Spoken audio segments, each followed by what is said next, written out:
নমস্কার বন্ধুরা, ঘরোয়া রান্নাঘরে আপনাদের সকলকে স্বাগত। আজকে আমি ব্রতের দিনের এক রেসিপি আপনাদের সঙ্গে শেয়ার করছি। আলু আর সিঙ্গারার আটা দিয়ে পকোড়া। বেসন, চালের গুঁড়ো সব কিছু ছাড়াই একটা সুন্দর পকোড়া, যেটা আপনারা ব্রতের দিনে খেতে পারেন। তার জন্য লাগছে কিছু বাদামগুলোকে আমি শুকনো খোলায় ভালো করে ভেজে নিয়ে ঠান্ডা করতে দিলাম। ততক্ষণ আমি কটা আলু বেশ ভালো করে ধুয়ে স্ক্র্যাপারে ঘষে নিয়েছি, এবং ঘষার পরে কিন্তু আলুটাকে কম করে 4-5 বার ভালো জলে ধুয়ে নিতে হবে।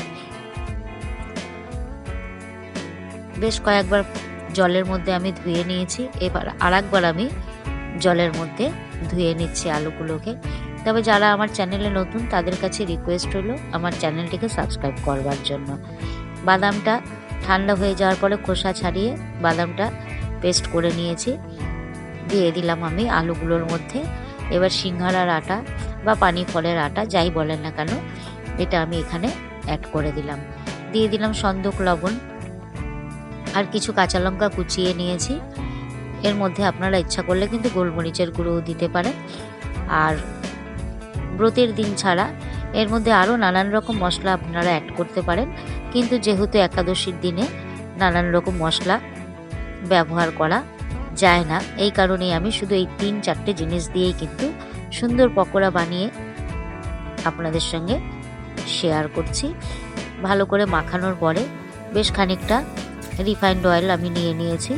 তার মধ্যে পকোড়াগুলোকে অল্প অল্প করে দিয়ে মিডিয়াম আঁচে এদিক ওদিক করে লাল করে ভেজে নেব পকোড়াগুলো। এই পকোড়াগুলো খেলে কিন্তু দারুণ এনার্জি থাকে, খুব টেস্টিও। এক পিঠ হয়ে গেলে আর এক পিঠ আমি উল্টিয়ে দিলাম।